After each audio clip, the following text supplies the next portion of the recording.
Hey guys, I'm going over the UCC1 statement. I am on Investopedia.com. At the top of it, it says UCCs, like what they're for, UCC1 statement, definition types, and examples. This UCC1 statement, it says a legal notice filed by creditors as a way to publicly declare their rights to potentially obtain the personal properties of debtors who defaulted on business loans they extended. So at the top of this, it says, what is a UCC1 statement? A UCC Uniform Commercial Code 1 statement is a legal notice filed by the creditor to publicly declare their rights to potentially obtain the personal properties of debtors who default on business loans as they extend. Often abbreviated, the UCC1, these notices are typically printed in the newspapers. So at this point, I've been kind of scared to file a UCC1. I don't know why. I don't know what my apprehension is. I don't know. Maybe it's because I just don't know a lot about it. So I'm kind of nervous, like, to do something that I'm not totally square on. But I'm creating this because the other day, yesterday, I drove to, where was I? I had to drive across this massively long bridge, and I always get a little anxious about it because I'm like, what if it falls? You know, because like I grew up in Tampa, and I don't know if you guys in Florida remember the Sunshine Bridge that fell. So the bridge kind of does this. So everybody that was coming up this side of the bridge, they didn't know this side fell, right? So they're just shooting off, just driving off. And I think this is called Mid-Bay Bridge. And it is so long, forever long. And it makes kind of this, like, I'll turn my radio off. That's how anxious I get. And you can hear it. It's like, it makes like this noise. And then, you know, the little brackets that are like this in the road. I'm like, please stay together, you know. And it goes across, and then there's like a little deet, and then it goes across again. And I'm like, oh my God, it's so long. But I had to go over it yesterday. And I went to the courthouse in Okaloosa and tried to file my, it's a fee schedule. So my fee schedule consists of, the long and the short of it is that if the cops or anything like that, any governmental kind of anything, the courts, the police, anything, try to give me a citation, or, you know, whenever that you get pulled over, they'll ask for your name, they ask for your driver's license. They don't ask for social, that's not really a thing, but let's say it turned sideways and then they fingerprinted me, or maybe did a retinal scan. I've never had one of those done. Photography or even video. So if the cop that pulls you over has like a video cam right here, that would cost him $200,000. So when you do these, this is a fee schedule because you are property, right? You're trying to secure your own self, right? Because you're the one that has the money. And not money, because fiat, you can't pay debt with a debt, right? But you have the securities. Hey, Spain. You know, so when you're doing that, like, say the cop pulls you over, asks for your name and then your driver's license. Well, the name was $50,000, and then my driver's license, you asked for that, that'd be $50,000, right? So even him coming up with a video, which is $200,000, asking me for my name, which is $50,000, and then asking for my driver's license is also $50,000. So at that point, you can either like, say they pull you over at 5 o'clock on the dot. What you're gonna do is you're gonna go ahead and note that it's 5 o'clock. When the officer comes over to your window, I'm gonna say you don't want to contract with me, and go ahead and give them this. But I have to have this recorded. So when I went to the courthouse, the lady there was like, we can't record this. And I'm like, why? You know, like, I'm like, damn, I'm dealing with people in the damn Matrix. And she said because it has to be property. Well, if you think about it, if you're on this private side or you're doing anything like that, you know, the thing is that you are property. You know, if they come to your door and they get you, you know, you're the property, right? They're gonna bank off the back end of that. There's equity in you alone as soon as you give the name. That equity. Social security number, equity. So at this point, if this officer pulled me over and he had a video and asked for my name and driver's license, it would cost them, I would send an invoice, but it would cost them $300,000. So that's another reason why I wanted to go ahead and get this filed. Now, I went back into the group, and the group was saying, like, you have to file it under something else. But I've already moved to Florida, so I don't want to file anything else within Georgia. I want to start filing everything here in Florida.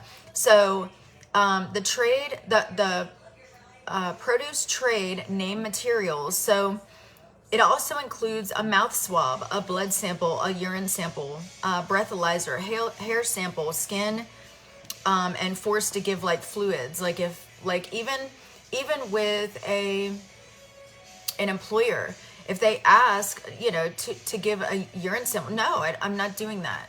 I'm not doing that. You know, issue traffic citations and tickets of any traffic nature. Citations alone. So let's go back to the officer that pulled you over. Right now he's already videoed you and he asked for your name and your driver's license. That's $300,000 off the rip, right? Then he gives you a citation. After you've already given him your leather book, you know, I have this leather book right here that I've started to put all of my stuff in, because when he tries to contract with me, I'm gonna try to tell him, like, you don't want to do that. Like your boss is going to be real mad with you. So even the citation is $60,000. So we're up to $360,000 just for him pulling me over, right? So now we have a warning. Say there was even a warning issued, you know, that's $25,000. So as I move down like this, like private easement schedule, and just like, this is why I want to go ahead and record this. Now, from what I've gathered last night, because I stayed up pretty late trying to understand this, because if I have to file it underneath like something else, then I thought about filing it under a UCC1. When I file that, that's putting the public on notice that I have this now, right? And then I can file it underneath my fee schedule in my UCC1. So let's say that citation, let's say it brings me to, you know, court. It's my time in court now. This time is $75,000 per hour, right? So even if you have to go to court or something, I mean, shit, if they want to waste your time, if you don't want to warn them, you know, like if you don't want to warn the officer and you just want to give this fee schedule to like your whole book, then go ahead and do that, because at this time, time's ticking and it's costing you, you know. The other thing that I did was I went down to the Okaloosa, the courthouse, to be able to do this. And I understand like it's property and that I am property, but the thing is that the people in the matrix, you know, like Tammy on the other side that I'm trying to talk to, like, she doesn't know this kind of stuff. So that when I say that you have to go overheads, or I say that you have to, you know, you got to talk to upper people, right? Because if you don't talk to upper people, like they're not going to know, right? So this is a little side note, but I did go to Merrill today as well, because I'm trying to, I need a broker, and I need a person that is at least Series 7 broker. And I think I found him. So the first guy, let me turn my radio down. I'm just like a final countdown over here. So, you guys know that I'm in the middle of my move, and I'm between states at this point. I am all the way here in Georgia. I've changed, or not Georgia, Florida. I've changed all of my stuff. And so that's why I wanted to wait until I got here to be able to, you know, do all this kind of stuff. Now that I'm here, I've scheduled my bankers so that I can talk to my banker. Now I'm putting everything, you know, people on notice so that like everything is registered here with Georgia, because at the end of the month, my birthday's at the end of the month. So,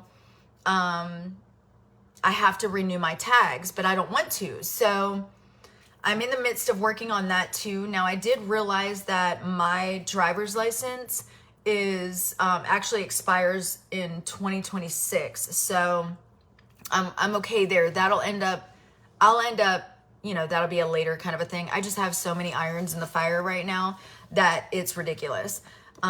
Because like last night, I remember just laying in bed and my brain, I feel like it's an overload, almost like it's just mushy at this point. When I do a process, I literally have to stop, correct my brain of everything else that I've been working on to focus on this. So I wanted to take you along my journeys for the UCC1 statement and why I'm doing it.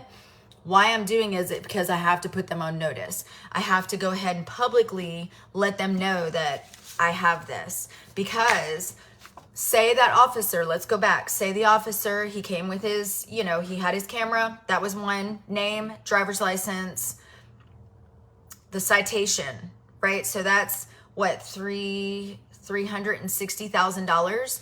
So in that, then because I have this already filed with the courthouse, it's already on record. Now I can create an invoice and bill them and say, okay, well, you guys pulled me over. You know that I'm not part of your jurisdiction, because I went to order my own plates. I found a guy on Etsy that will create, you know how it'll say private at the top. I think it says no driver's license, no insurance, and then like the UCCs and that kind of thing at the bottom of it.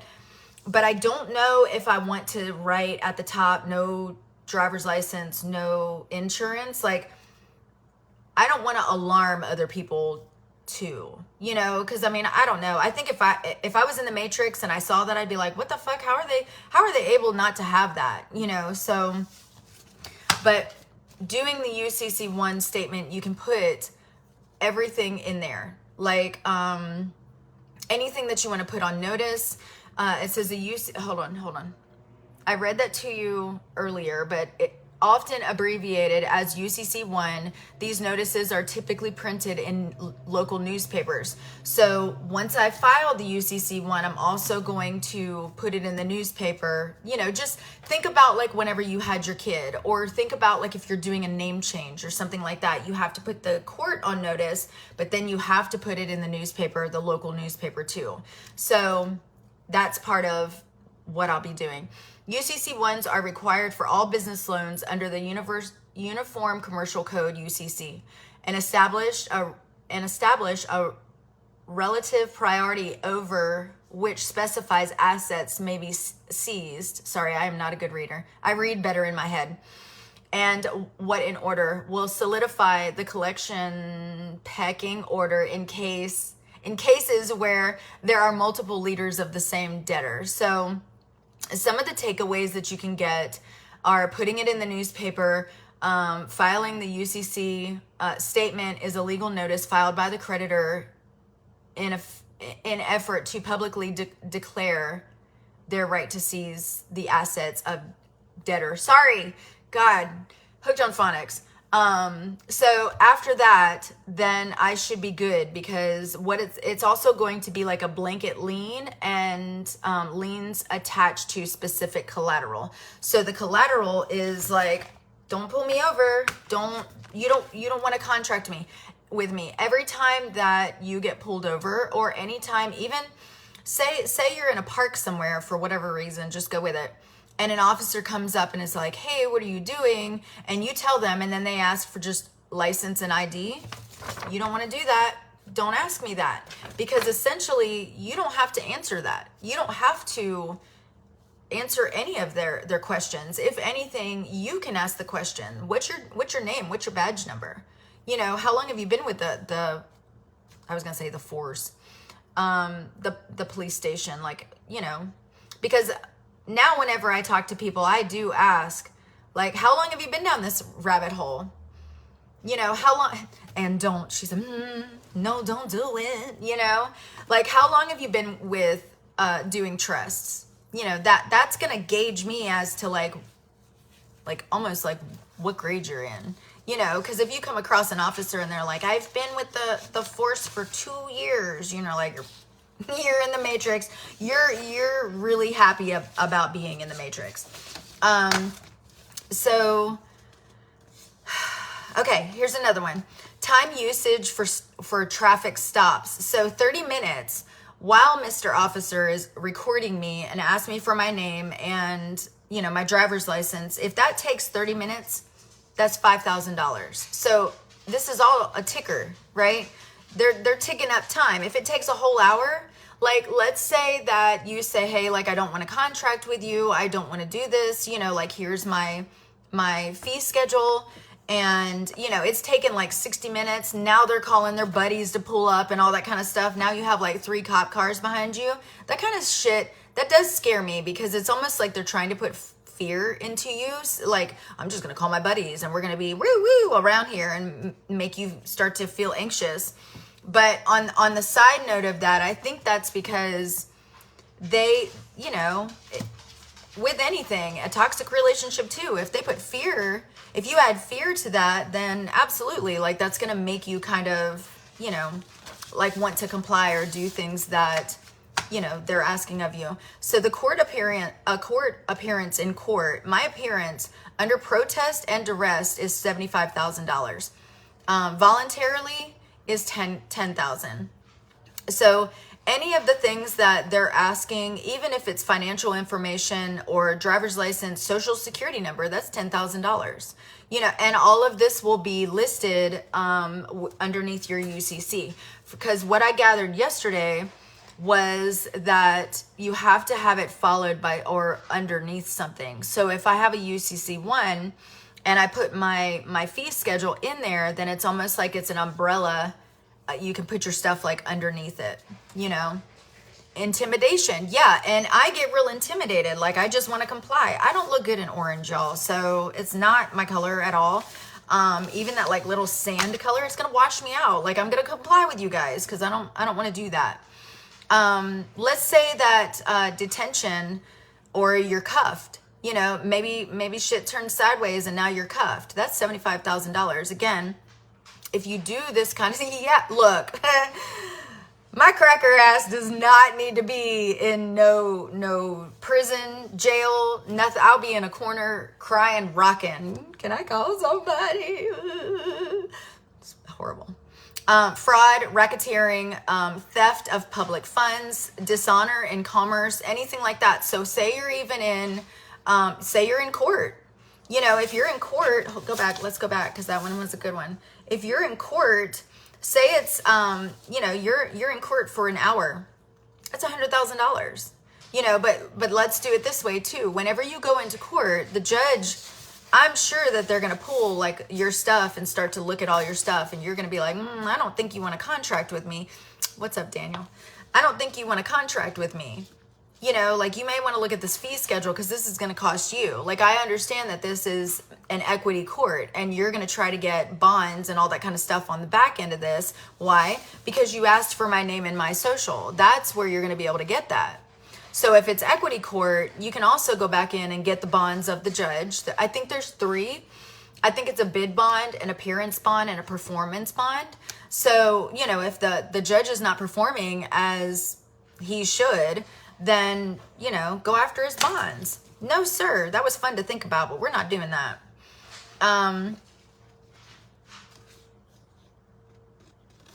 Yeah, 60 minutes, an hour, 90 minutes. Oh, 60 minutes is $75,000 an hour. No, wait, that is an hour. Or 90 minutes is $100,000. So make sure that you put this all together. I can help you with this or, you know, like, I guess give you mine. You're just going to have to like change it. I got this from a friend of mine that put this together. I'm not sure where she got it. But it kind of, I don't know if like she wrote it out or not, but I'm sure that you can add other things too, like the color of law. The color of law, that's $150,000 if they decide to violate that. But so what I'm creating is the UCC1 to be able to put that underneath there. There are other things that are commonly used for real estate and equipment transaction. You can put anything in it. I have heard that you can put, what's it called? Like your bills. You can actually put your bills underneath that too. So I haven't looked into that, you know, really far, I guess. I'm not real deep down that rabbit hole. Okay, so how long does a UCC filing last? A UCC1 statement is effective for 5 years. After the 5 years period, the lien becomes null and void. So you have a 5 year, then just redo it. You know, I would much rather redo that than, you know, have to go back and, I don't know. It just, a lot of this stuff really does irk me when I communicate with people in the Matrix, because some people are like, ooh, tell me about it. What? You know, like you can tell they have an open mind. But then some people, I feel like they're just like, this lady's crazy. Like they're, you know, they're just all in their head. Into like what they've been told. That's how you do it. You know, good sheep.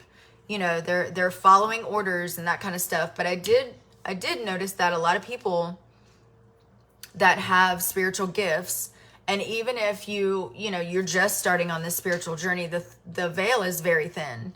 It's very thin. And, you know, you may notice that you're starting to hear high-pitched noises, or you may notice that you're starting to catch more things out of the corner of your eye and stuff like that. What you're catching is spirit. You're catching the spirit realm. You're hearing into the spirit realm. And when you have like high-pitched ringing in your ears, like when I channel, you know, my body is obviously, I'm a human, so I'm dense. You know, I'm dense in nature. Well, when I channel, or if I'm, you know, communicating with any type of entity, I have to lift my vibration up. Well, because they are at a higher pitch, they have to lower theirs, right? So there has to be a meet in the middle somewhere to get that full, like, communication. Well, you may notice that maybe you start to hear like other people's thoughts, or maybe you start to hear like you can finish their sentence. You're tapping into their energy too. So don't be scared of that. The veil is very thin, and I know that you guys have heard that before, but also I feel like that's because we are awakening and we are ascending and we are getting lighter in nature, right? We're a spirit having a human experience. So even in that, it's like, okay, I joke and I say, okay, I got to be human. Like this is my portion. I have to be human. But on the flip side, like I like to stay up in the ethers, and I like to be around like-minded people that energetically understand what I'm saying, that I don't feel like I'm speaking a foreign language to them. You know, I can talk about, you know, prophetic dreams, or I can talk about certain like spiritual encounters, or even things that like you foresee. You know, if you foresee something and you're like, hey, like this is what I see coming, or this is what I feel like is about to happen. It's nice to be able to have a friend or somebody else to speak to that you can authentically just say it and they understand, because they are probably experiencing it too, you know. So you're not going to find that when it comes to the people that are in the Matrix. They don't understand that at all, right? You start talking about hearing voices and stuff, and they're like, oh my God, like, are you okay? Like, are you crazy? I'm like, no, but you are. So I need you to loosen that up a little bit. So once you record this, you're going to go back to the UCC1 statement. You're going to file that with the Secretary of State. That Secretary of State is going to record that, log that in, and voila.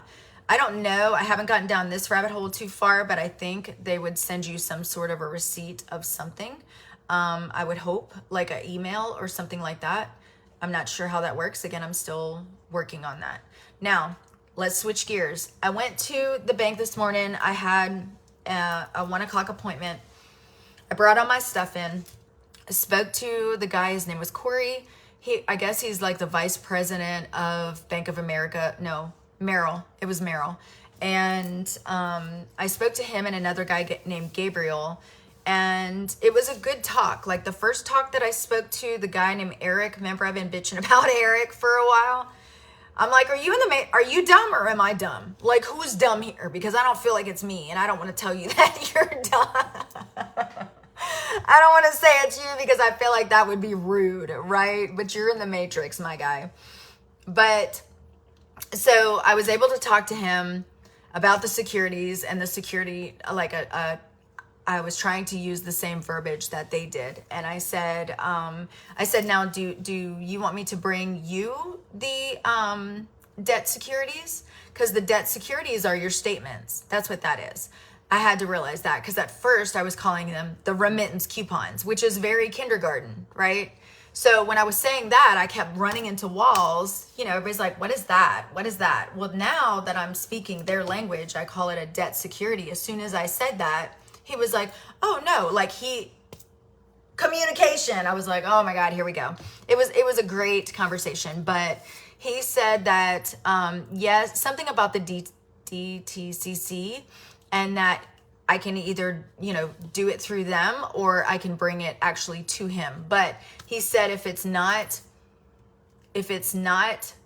a high amount, like I think it has to be over $600. It can't be. So my Verizon bill is what, like $145.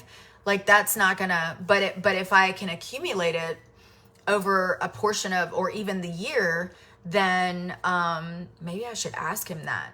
Then maybe, I can go about it that way. But I think it's going to be more so something that is like your bill has to be over $600 to be able to do that. And none of mine are. My rent is, I can do it that way, which I have to email him because I gave him enough, but just not enough so that I could say that I'm going to email him so that like he's waiting on my email. But I really do think it was a really good conversation. I felt very like, okay, because I told him, I said, I want to be able, I do have a brokerage account, but I want to be able to create a relationship with you so that whenever I email you and say, hey, like this is what I want to do, I said, you can take 80%, I'll take 20, or stupid. I'll take 80%, you can take 20%, and we'll both make money on the back end. And he goes, well, why would you give me 20%? And I said, why not? And he kind of raised his eyebrows and looked back, and I was like, well, I mean, if we have like millions, what's 20% in the big scheme of things? I feel like there's a hair. Sorry. What's 20% in the big scheme of things? And he kind of was like, you know what? Because I want to also offer him, I know what I have. I've seen it. And he asked me, he was like, where did you see yours? I said, Fidelity. I said, I saw my Cusip numbers. I said, you work with Cusip? He said, mm-hmm. I said, okay, I'll be emailing you. Like, I was like, oh shit, go me. Like I'm talking to like their language now, so it only took me a whole year, but it's fine. We're here now. But it's just switching up little verbiage and like how you're going to communicate with these people, which I thought was amazing. So, this is something that I'm working on now. My fee schedule goes under that because the lady really did tick me off. And then she kind of got an attitude with me. Yes, queen. I felt like, dun, dun, dun, and you see how I talk so fast and it's so spazzy, right? So even before I walked in there, I had a little chat with my guides and I was like, you need to calm this bitch down. We need to put it in neutral. So I sat very nice. Don't crush your legs. You crush your fucking ankles, and I'm sitting like this, back straight. I even had my little jack your back thing back, that little, because I hunched so bad, had that on this morning when I was getting ready, trying to get this spine right. And then I just kind of sat there and I waited for him and I looked up, shook his hand, looked into his eyes like, bitch, we're here, pull up, So I was excited, but when I got back to his office or whatever, there was another guy that kind of walked in, walked in with him, and he was like, this is Gabriel, whatever his last name is, like a little sidekick, and did the same thing, shook his hand, looked into his eyes, because usually I don't like looking in people's eyes because I'll see all your demons and I don't want to see those. So usually it's like this, it's like, good to meet you, I'm like totally looking away from you. But I tried to talk very articulate you know, I tried to talk like I knew what the fuck I was talking about. And then I'll share this with you. Okay, so Spain, have you ever had, I think it's called Boba, B-O-B-A, Boba. It has like little balls in the bottom of it. Some of them are little gummies, and then some like you can, and it'll bust in your mouth or whatever. Y'all, I never had one before, and they give you a really big straw, and it shot in the back of my throat. I lost my soul within like 2 seconds. Spit it all out. Yes. Oh, it was great, but I just had a really traumatic moment of you need to learn how to use a big straw. I gagged, my eyes are watering. It was after my interaction with Mr. Corey, but thank God, because my eyes were all tearing. It was horrible. It wasn't for, I guess they do have that. Yeah. I'm ridiculous. Like, I'm so glad it happened afterwards, because it, like, eyelashes falling out, lifting. Maybe it needs a warning. It does. It was those big straws. I wasn't ready for it. And all the balls, this sounds dirty, but all the balls came flying back into my throat. And then now I can't breathe because I have balls in my And then I ended up spitting it all over my car. Once I got home, I came up and I had to get I literally had to go and wipe my car down because it was sticky. It was all in my hair. It was a moment. It was really a moment. My life. So, but we're here. She's still kicking. But yeah, so that's what I'm working on. And tonight I will email Mr. Corey. That is so bad. And it sounds bad. Just balls in the back of my throat. But you know, I'll email Corey and get my Cusip numbers. That was the other thing that I spoke to him about, because I said something about Cusip, and when I did, he was like this, and when I said Cusip, he looked up at me, and I was like, ding ding ding, she knows something, because he had already asked me where I found my my bonds, where I found all that, and I said Fidelity and Cusips and all the things, and I'm like, you know what I'm talking about. Yeah, it was bad. It was so bad. So I'll email him tonight and go through my Fidelity and see if I can, because I think one of them was like Saks, Golden Saks or something like that. I don't know, but I have that one, and it's worth a lot of millions, a lot of numbers, a lot of commas. I don't even know how to say it. I don't even know how big that is. I don't see stuff with that many commas, right? My commas in my bank account, there's like 2. Wait. There's 1 and a period. I'm over 6 figures, but I would love 7, 8, 9 figures. Give me some commas, Mr. Corey. So that's what I'm working on tonight, is emailing everybody. I just wanted to go over the UCC statement definition types and examples, and then also like how to file it, or where to file it would be with the Secretary of State. It's a public declaration, which you would put it in the newspaper, and then voila. So anything after that, if the court wants to mess with you, or a cop, an officer, a policy enforcer wants to mess with you, then anything that they do to you right now is going to come with an invoice. So you might want to be aware of that, Mr. Officer, because I could have your badge by the end of Friday. You know, I'm going to have to, I guess, revoke my tags too, because I want to stay in honor even when I do that. Like when I go ahead and take, you know, I guess, I don't want to say take back. I feel like there's another word, surrender my driver's license, and then, like, I don't know what that word is, but basically take myself out of their jurisdiction with my tag. I'll have private tags, and I'll also put that underneath. Like, I want to keep I do have a vanity plate. It says Honey73 on it. I love my plate, and I won't have it anymore. I'll keep it as like when I was public. Have a little party. So anyway, you guys, I love you so much. Spain, get with me. Let's do the podcast. Let's run this. Let's be awesome. So I'll talk to you guys later. I'll meet you on the flip side.